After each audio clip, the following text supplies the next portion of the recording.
शिबली फराज साहब, बहुत दावा हुकूमत की तरफ से किया गया था जो चेयरमैन सेनेट के अदम एतमाद के मामले में अपोजिशन के साथ हुआ कि 64 लोग थे जो तहरीक अदम एतमाद के हामी थे और जब वोट निकला तो सिर्फ 50 निकले और फिर 64 ही ये कहने लगे कि जी कार्रवाई होनी चाहिए उनके खिलाफ जिन्होंने इसमें वोट नहीं दिया।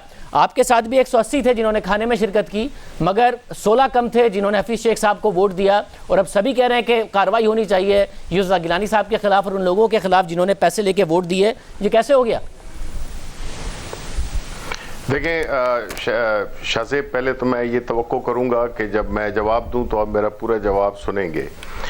देखें, पहली बात तो ये है कि ये एक प्राइम मिनिस्टर इमरान खान जैसा बहादुर लीडर जो कि इस किस्म के फैसले करता है कि उसको जब इस किस्म की सिचुएशन आए तो उसमें उन्होंने अदम एतमाद के लिए वोट ऑफ कॉन्फिडेंस लेने के लिए एकदम ऐलान कर दिया है, जो कि एक बहादुर शख्स की निशानी है। माजी में ये मिसालें देखने में नहीं मिलती।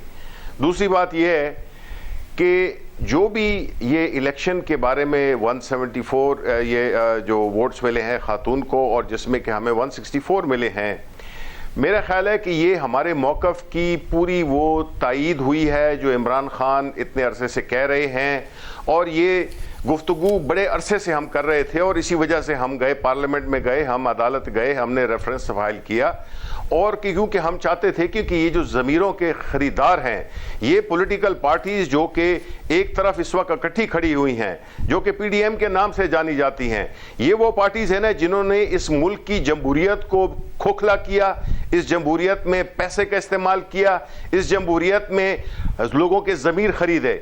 आज वो इस पे खुशी की बात कर रहे हैं और मुझे एक बात ये ज़रूर मैं कहूँगा कि जो आपने ट्रेलर देखा कल रात को, वो तो चाहिए था कि आज सारा दिन मीडिया पे चलता और इन पे फटकार पड़ती कि ये किस तरह से, किस ढिठाई से, किस बेशर्मी के साथ, किस बेहयाई के साथ ये लोग अपना इलेक्शन लड़ रहे हैं और उसके ऊपर जो है तो बिलावल भुट्टो और ये मरियम नवाज और ये बाकी जो है तो शादियाने बजा रहे हैं। ये तो आज इनको मुंह दिखाने के काबिल नहीं होना चाहिए था कि जो इनका कैंडिडेट था उसी के बेटे ने जिस तरह का उनकी वीडियो फुटेज आई, जिस तरह हुआ, तो आज सारा दिन पूरे पाकिस्तान में इसी पे गुफ्तगू होनी चाहिए थी। आपका जो ये प्रोग्राम है उस पे भी गुफ्तगू यही होनी चाहिए थी कि ये कैसे हो गया कि एक कैंडिडेट, उसका बेटा लोगों को तरगीब दे रहा है, खरीद रहा है, बता रहा है किस तरह से वोटों को जाया करना है। और वही हुआ, क्योंकि जो वोट जाया हुए वही तो डिफरेंस था और वो 7 वोट अगर हमें जाया ना होते तो जाहिर है कि हमने जी जाना था। तो इसलिए मैं ये समझता हूं कि जो इखलाकियात की जो एक मॉरल डिके हुआ है हमारी सोसाइटी में, उसमें यह है कि बजाय इसके कि उस नकबज़नी के जिक्र किया जाए, उसकी बार बार बात की जाए कि ये बजाय इसके कि आप इस पे खुशी का इजहार करें, आप लोगों को शर्म आनी चाहिए।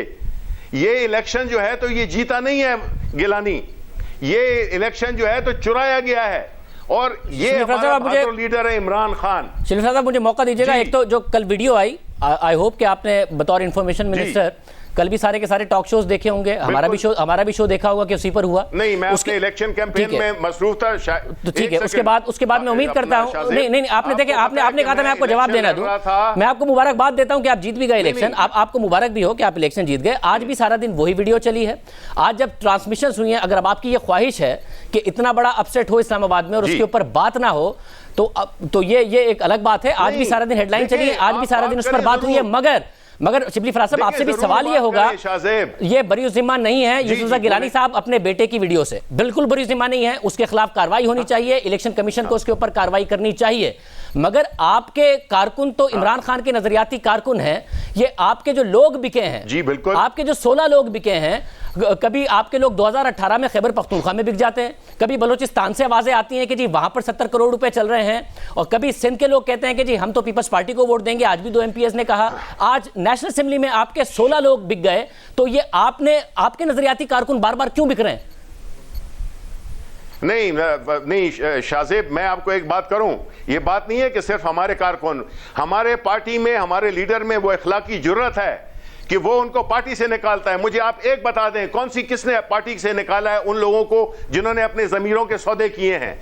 और जहां तक कि आपकी बात आई है कि ये आप कर रहे हैं, ये गुफ्तगू इस पे होनी चाहिए थी कि जी जो इमरान खान ने कहा था, जिन खदशात का इजहार किया था, आज उस पे मोहर साबित हुई है कि लोग ये जो वोट करने के लिए खरीदार जो कि आए हुए थे, जो कि खरीदते हैं, इसकी तो मतलब है कि ये तो इलेक्शन एक ऐसा है कि एक ढकोसला था उस लिहाज से कि जिसमें वो कैंडिडेट जिसका कि बेटा खरीदो फरोख्त में, अब आप हमें कह रहे हैं कि जी हमारे लोग क्यों बिके। अब्दो साहब फिर ये मोहर, अब्दो साहब फिर ये एक सेकंड, ये मोहर बलोचिस्तान में भी साबित हुई है। देखें, have the courage, listen Shahzeb, you are very dear to me. Shahzeb देखें, बात यह है कि हमें इस मुल्क में अगर इखलाकियात को ठीक करना है, ये हार जीत ये इररिलेवेंट है। एक सीट जीती, हम 10 खैबर पख्तूनख्वा में हमने क्लीन स्वीप किया, हमने जहां पे हमारा हिस्सा था अपनी सीटों के मुताबिक जो हमारी वो इस्तिताअत थी उसकी वीट मिली। असल इशू ये नहीं है, असल इशू है शाहजेब कि इस मुल्क की इखलाकियात को इतना बर्बाद कर दिया गया है कि कोई गुनाह नहीं लगता, करप्शन नहीं लगती, झूठ नहीं लगता, फरेब नहीं लगता, चोरी नहीं लगती है। बात इस पे होनी चाहिए कि जी बात मैं करता हूं इस पे बात, किस तरह से हम मैं इस पे बात कर रहा हूं शिबली फराज साहब, इस वाले पे भी बात कर रहा हूं। बट आपने कहा कि जो इमरान खान साहब कहते थे वो सही साबित हुआ है, तो वो बलोचिस्तान में भी सही साबित हुआ है। अब्दुल कादिर साहब जिनके बारे में आपके पार्टी रहनुमाओं ने कहा कि वो 70 करोड़ लेके घूम रहे हैं, और वजीर आजम ने भी कहा जिनको आपने टिकट दिया अपने पार्टी रहनुमाओं के कहने पर वापस लिया, फिर जहूर आगा को टिकट दिया, फिर जहूर आगा ने विड्रॉ किया, आज वो जीत गए हैं, जिनके बारे में आपके रहनुमा कहते थे आपके पास 7 MPS थे, 9 MPS पर आप बना सकते थे सेनेटर, इनके हक में विड्रॉ किया, इनको आपके लोगों ने वोट दिया है। इमरान खान साहब जो कहते थे सही साबित हुआ है, बलूचिस्तान में भी आपके लोगों ने वोट दिया अब्दुल कादिर साहब को। देखें शाहजेब, मेरी बात सुने, देखें आप जो है ना, अगर जितनी दफा आपने बलूचिस्तान और अब्दुल कादिर का नाम लिया है, अगर इतनी दफा आप गिलानी का नाम भी ले लेते इसी प्रोग्राम में, तो मैं कहता कि आप इंसाफ कर रहे हैं। लेकिन जो बलूचिस्तान में हुआ है वो पाकिस्तान तहरीक इंसाफ का उससे कोई वो नहीं है। Political adjustment is one thing, और जो वोट का खरीदना बेचना, हमने क्यों खैबर पख्तूनख्वा में जितनी हमारी सीटें बनती थी हमने वो ली, इसी तरह कराची में, इसी तरह पंजाब में, तो हमने तो कोई ये नहीं किया कि हमारी सीटें बनती थी 3 और हम जनाब 7 सीटें ले गए। आपने जो है तो बलूचिस्तान का एक केस को पकड़ लिया है जो कि मगर सिंध में भी आपकी पार्टी के रहनुमाओं ने इल्जाम लगाया, आज जो अब्दो साहब जीते हैं वो इलेक्शन, आज जो अब्दो साहब जीते हैं उसमें भी आपकी पार्टी के रहनुमाओं ने इल्जाम लगाया कि 35 करोड़ रुपए लेके घूम रहे हैं। आपकी पार्टी के लोगों ने इल्जाम लगाया, पैसा चलने का इल्जाम आपकी पार्टी ने आप ही के लोगों पर लगाया और वो दोनों जीत गए। देखें, बात ये नहीं है इंडिविजुअल्स जिनको के इलेक्शन में वोट टिकट्स उनकी मर्जी से मिलते हैं नहीं मिलते, इस किस्म की चीजें होती रहती हैं। लेकिन हमारा कम से कम जो लीडर है, जो उसका मौकफ था, जो उसका मौकफ है, जो उसकी बहादुरी है, जो कि उसने अपने आप को पेश किया है ऐवान के सामने अपने ईमान से एतमाद का वोट लेने के लिए, ये बाकी तो गीदड़ हैं। ये इस किस्म का काम ये इमरान खान इसलिए कर सकता है क्योंकि उसमें मॉरल करेज है, उसका इखलाकी एक जो स्ट्रेंथ है वो किसी भी और पाकिस्तानी पॉलिटिकल लीडर के पास नहीं है। शिबली फराज साहब, इसके अलावा एक अहम कदम उठाया वजीर आजम ने, ये एक जंग है। शिबली फराज साहब, एक अहम कदम उठाया वजीर आजम ने, मगर इसके अलावा क्या कोई पॉलिटिकल ऑप्शन रह गया था कि उनका सिलेक्ट किया हुआ कैंडिडेट जिसके लिए उन्होंने खुद ने कैंपेन की नेशनल असेंबली में आज हार जाता है अपोजिशन के कैंडिडेट से, और अपोजिशन इस्तीफे का मुतालबा करती है, नो कॉन्फिडेंस मोशन की बातें होने लगती हैं, तो वो वोट ऑफ कॉन्फिडेंस की बात करते हैं वजीर आजम। एक अच्छा कदम है, मगर एज अ पॉलिटिकल ऑप्शन कुछ और था उनके पास। मुझे आप ये बताएं कि गिलानी अपने जो जीते हैं, सपोजिटली गिलानी साहब के पास ये मॉरल करेज नहीं थी कि वो कहते कि उनका बेटा वीडियो पर है एक गैर अखलाकी हरकत करते हुए, उनको आज खुद विड्रॉ कर देना चाहिए था, लेकिन ऐसा नहीं हुआ। और ना आप ये पूछेंगे, आप ये भी पूछे ना, आप पूछे कि जी गिलानी साहब के बेटे, अगर आपकी गिलानी साहब से ज्यादा अच्छी दोस्ती है, क्योंकि कल से हम हैदर गिलानी साहब को बुला रहे हैं और नासिर हुसैन शाह साहब को हमने इंटरव्यू किया था। बड़ा अनफॉर्चुनेट ये है कि आप कैंपेन में बिजी थे, आपने हमारा कल का शो नहीं देखा, जिसकी वजह से आप सारे सवाल उठा रहे हैं। आप देख लेते तो आप ये सारे सवाल ना कर रहे। नहीं, मैं आज की बात कर रहा हूं ना, आज की बात, अगर आप आज की बात कर रहे हैं तो जो 4 MNAs हैं, सब कुछ जो 4 MNAs हैदर गिलानी के साथ वीडियो में हैं, वो आज असेंबली में वोट देने आए, उनके खिलाफ आप कार्रवाई नहीं कर रहे, तो क्या वो स्टिंग ऑपरेशन था पार्टी की क़यादत के हुक्म के मुताबिक?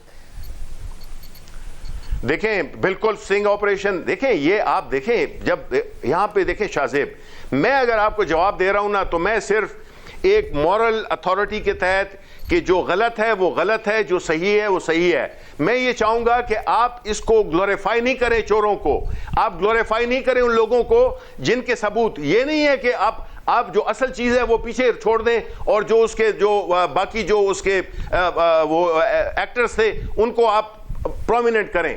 असल चीज क्या हुई जो इमरान खान हमेशा कहता रहा है कि आप इस इलेक्शन सिस्टम को जब तक कि आप इसको ओपन नहीं करेंगे, शफाफ नहीं करेंगे, ये इस किस्म के वाकयात होते रहेंगे, आपकी जमहूरियत कमजोर होती रहेगी, आपकी इलेक्शन की क्रेडिबिलिटी नहीं रहेगी, आपकी मॉरल अथॉरिटी आपकी पार्लियामेंट की नहीं रहेगी।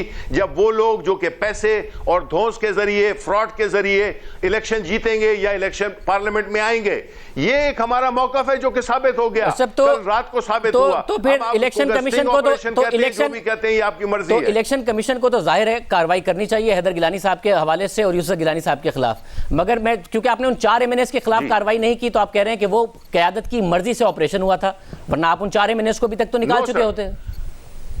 No sir, no sir, no sir. देखिए पहली बात तो ये है कि ये पूरा इसकी हर चीज आप अब देखें ना, जो चीजें हमारे हाथ में होती हैं, अब प्राइम मिनिस्टर साहब ने कैसे इमीडिएटली फैसला किया, और आप ये ना कहें कि उनके पास ऑप्शंस क्या थी। ऑप्शंस 1000 किस्म की निकल सकती हैं, लेकिन उन्होंने जो सबसे ज्यादा जो डेमोक्रेटिक एक बहादुर आदमी की जो एक डिसीजन होती है वो उन्होंने ली और उन्होंने फौरन कर दिया। इसमें तो और होते तो 10-10 दिन सोचते और प्लानिंग करते, खरीदते, बेचते। प्राइम मिनिस्टर ने एकदम से जो फैसला किया, बहादुर फैसला किया, एक बहादुर शख्स है और उसने वही उसी की रिफ्लेक्शन हमें उस फैसले में नजर आई। लेकिन मैं फिर कहूंगा कि यूसुफ रजा गिलानी को आज का इलेक्शन नहीं लड़ना चाहिए था जब उसके साहबजादे का एक क्लियर कट प्रूफ हो गया। बाकी जो 4 मेंबर आने या 10 मेंबर आने, वो पार्टी बिल्कुल माजी में भी हम 20 लोगों को निकाल चुके हैं और हमें अभी भी किसी को निकालने में तो ये 16 लोग जो हैं शिबली फराज साहब, ये जो 16 लोग हैं, ये जो 16 लोग हैं, इनको आप निकालेंगे जिन्होंने आपके पार्टी लाइन के मुताबिक वोट नहीं किया?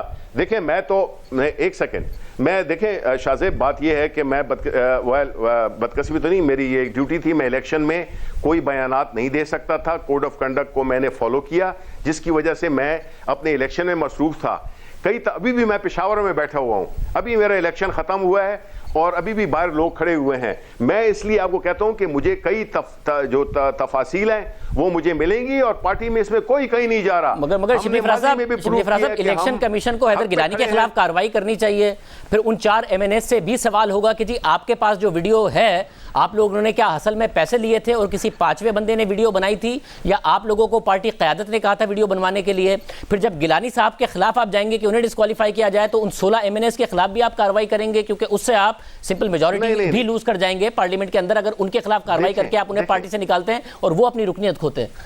देखें शाहजेब, मेरी बात सुने, अगर मैं गुफ्तगू कर रहा हूं और मेरा ख्याल है आप भी उसी पेज पे हैं कि इस वक्त हम इखलाकियात की बात कर रहे हैं कि एक बड़े ऑनेस्ट फेयर तरीके से जब चीजें हों, हमारा तो मौक़िफ़ ही यही था भाई।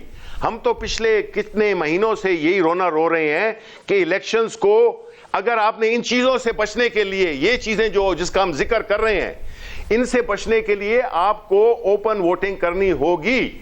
अदरवाइज ये इस किस्म के, हम पाकिस्तान में बैठे हुए हैं भाई, हमने तो ये नहीं कहा कि हम जो है तो मरीख से अपने मेंबर्स लाएंगे, हमने अपने पाकिस्तानी के लोग हैं। हमारा लीडर जो है वो ऑनेस्ट है, वो जिस जहाद पे निकला हुआ है, ये जंग है उन तारीख कुव्वतों की और उस रोशनी की कुव्वतों की, जो कि मुकाबला है जिसमें कि ये हमेशा कभी ये 11 इकट्ठे हो गए हैं क्योंकि इनके पास कोई मॉरल स्ट्रेंथ है नहीं। शिबली फराज साहब, अब जाहिर है अब क्योंकि इलेक्शन हो गया तो उसके बाद भी अगर आपको देखना चाहिए, वाकई आप लेके आए असेंबली में कि जी आइंदा से जो सेनेट के इंतखाबात होंगे वो ओपन बैलेट के जरिए होंगे। देखते हैं कि अपोजिशन क्या करती है। अगर आपकी पोजीशन है तो आपको अब ये अर्ली कर लेना चाहिए, बजाय इसके कि इस पर अब डिले किया जाए फौरी तौर पर।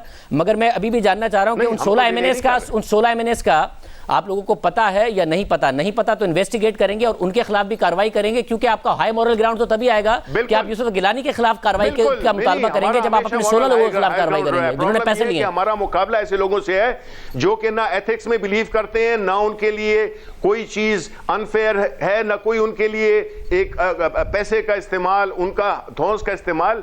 ये तो आप उनसे पूछें। लेकिन मेरा एक आखिर में सवाल आपको ये मैं जरूर पॉइंट छोड़ूंगा कि यूसुफ रजा गिलानी को, जिसका बेटा रंगे हाथों पकड़ा गया, उसको आज मॉरल अगर अथॉरिटी होती ना, या मॉरल करेज होती, या जो ऑब्लिगेशन होती, मॉरल ऑब्लिगेशन होती, वो आज खुद ही इस इलेक्शन से स्टेप डाउन कर देता। यही काम अगर आप यूरोप में करते, आपको मुझसे ज्यादा पता है कि उनके साथ क्या हशर होता, और वो जो है तो हमेशा से सियासत से ही आउट हो जाते। ये शिबली फराज साहब आप दुरुस्त कह रहे हैं कि जो चीजें हो सकती हैं। शिबली फराज साहब आप दुरुस्त कह रहे हैं कि अली हैदर गिलानी के साथ जो हुआ और जो वीडियो आई है, अगर ये यूरोप में होता तो वाकई बिल्कुल कार्रवाई होती। उसी तरीके से जो डस्का में हुआ, अगर यूरोप में होता तो उस पार्टी के खिलाफ बहुत सख्त कार्रवाई होती। जो बलोचिस्तान में हुआ कि आपके अपने लोगों ने कहा और उसके बावजूद उस आदमी को टिकट दिया गया और आज वो जीता, बहुत सख्त कार्रवाई होती। जो सिंध में हुआ, अब्दुल साहब को फिर भी टिकट दिया गया, पार्टी के अंदर से आवाज उठी तो सख्त कार्रवाई होती। जो गलत तरफ ले जा रहे हैं, कार्रवाई हर जगह हैदर गिलानी के खिलाफ भी होनी चाहिए। आप अगर हाई मॉरल ग्राउंड क्लेम कर रहे हैं, दूसरों को अखलाकियात बता रहे हैं, तो मैं आपको सिर्फ फैक्ट बता रहा हूं कि यूरोप में इस पर भी होता। आपको करते हैं सपोर्ट, आप कीजिए कार्रवाई, आपको सपोर्ट मिलेगी। मगर यह नहीं हो सकता कि डस्का के इलेक्शन के बाद, इसलिए नहीं लग रहा क्योंकि डस्का के इलेक्शन के बाद अगर आप इलेक्शन कमीशन को यह कहेंगे कि हम जीत गए, नताइज अनाउंस करो, हालांकि वीडियो सामने आई हो, मगर इनकी वीडियो सामने आई हो, तो आप कहें कि इलेक्शन कमीशन इनको स्टेप डाउन कराए, तो डुअल स्टैंडर्ड होगा ना, फिर अखलाक की बढ़तरी नहीं है। फिर आप कैसे एक्सपेक्ट करते हैं कि मीडिया आपको हर चीज पर सपोर्ट करे? मैं इसका जवाब देता हूं। नहीं, मुझे जवाब देने दें। आपने सवाल किया है, जहां तक डस्का का ताल्लुक है तो वजीराबाद का भी इलेक्शन का जिक्र करें, वहां पे नौशहरा का जिक्र भी करें, वहां पे और सीटें जहां पे कि हमने हारी हैं हुकूमत में होते हुए, वो क्रेडिट भी आप हमें दें। जहां तक डस्का का इलेक्शन है, उन्होंने जो कि पिटिशनर था, जो कि अग्रीव पार्टी थी, यानी कि PMLN, वो कह रही है कि जी 20 हलकों में इलेक्शन कराएं, और आप पूरी इलेक्शन का कह रहे हैं। तो देखें, ये इस तरह की बातें इस तरह नहीं है। Try to support a just cause Shahzeb, because your children, आपके बच्चे, मेरे बच्चे इस मुल्क में उन्होंने कल रहना है। हमें सपोर्ट करना चाहिए हर उस चीज को जो कि दुरुस्त हो, जो कि क्लियर हो, जो कि ट्रांसपेरेंट हो। अगर हम इन चोरों को इनको हम मार्जिन देते रहेंगे, ये इस मुल्क की जो बैकवर्डनेस है, जो कि हमारी इकोनॉमी, जो अखलाकियात की वजह है, वो यहां से शुरू होती है मेरे भाई। शिबली फराज साहब, ये टॉप मोस्ट लेवल है। आपने आने वाली जनरेशन की बात की, कंप्रोमाइज करेंगे तो सारी सोसाइटी कंप्रोमाइज हो जाएगी। आने वाली जनरेशन की बात की तो बिल्कुल आप ठीक कह रहे हैं कि आने वाली नस्ल के लिए बहुत ज्यादा लाजमी है कि जस्ट कॉज को सपोर्ट किया जाए, और उतना ही लाजमी है कि जस्ट कॉज से अगर डिफरेंस ऑफ ओपिनियन है, कि जिसको आप जस्ट कॉज समझते हैं, उससे अगर किसी का डिफरेंस ऑफ ओपिनियन है तो उसको भी एक्सेप्ट किया जाए। अगर डस्का में जो हो रहा है, बलूचिस्तान में जो हो रहा है, सिंध में जो हो रहा है, अगर आपसे सवाल किया जाए तो उस सवाल को भी एक्सेप्ट किया जाए। अगर यूसुफ रजा गिलानी के बेटे के खिलाफ कार्रवाई हो तो आपके 16 MNAs के खिलाफ कार्रवाई का भी सवाल उठाया जाए। तो ये अगर आने वाले नस्लों की बात है तो ये मुल्क डिफरेंस ऑफ ओपिनियन से चलेगा। ये नहीं होगा कि आप जो जस्ट कॉज को डिफाइन कर देंगे, उसी डेफिनेशन के हिसाब से मुल्क चलेगा और आपसे सवाल नहीं होगा। नहीं तो इलेक्शन ट्रांसपेरेंट कराना एक जस्ट कॉज है कि नहीं है? मॉरल अथॉरिटी पे यूसुफ रजा गिलानी को आज के इलेक्शन से स्टेप डाउन कर देना चाहिए था कि नहीं चाहिए? मेरा ये आपसे सवाल है। और आपसे मेरा सवाल ये है, इसका फैसला इलेक्शन कमीशन को, इसका फैसला इलेक्शन कमीशन को बिल्कुल करना चाहिए। डस्का में ट्रांसपेरेंट इलेक्शन कराना फिर आपकी जिम्मेदारी थी या नहीं थी? डस्का में इलेक्शन कराना IG और चीफ सेक्रेटरी को उस पर स्टेप डाउन करना चाहिए या नहीं करना चाहिए? उस्मान बुज़दार को करना चाहिए नहीं चाहिए? क्योंकि मेरे पास यूसुफ गिलानी से स्टेप डाउन कराने की अथॉरिटी नहीं है, वजीर आजम इमरान खान के पास है, तो वो अथॉरिटी एक्सरसाइज कर सकते हैं, तो वो क्या करेंगे? मेरे पास भी नहीं है। ओहो, मेरे भाई, इमरान खान साहब के पास है और आपका इमरान खान साहब के साथ कांटेक्ट है, मेरा इलेक्शन कमीशन के साथ नहीं है, तो क्या करेंगे? नहीं, मैं आपसे सवाल कर रहा हूं शिबली फराज साहब कि अब्दुल कादिर साहब को आज का इलेक्शन जीतना चाहिए था, जब आपके पार्टी के रहनुमाओं ने इल्जाम लगाया कि ये 70 करोड़ रुपए लेके घूम रहा है, या नहीं होना चाहिए था? आपने भी इलेक्शन जो है ना, तो इस्लामाबाद, खैबर पख्तूनख्वा में हमने स्वीप किया, उसका आपने जिक्र नहीं किया। नंबर 1, आपको हमने हर जगह पे अपने हिस्से के मुताबिक आपने मेरा इंट्रो सुना है अभी? शिबली फराज साहब इंट्रो में बताता हुआ आया हूं कि खैबर पख्तूनख्वा में क्या हुआ, बलूचिस्तान में क्या हुआ, सिंध में क्या हुआ। मैं बहुत शुक्रिया शिबली फराज साहब, मुझे राना सनाउल्लाह साहब से गुफ्तगू करनी है।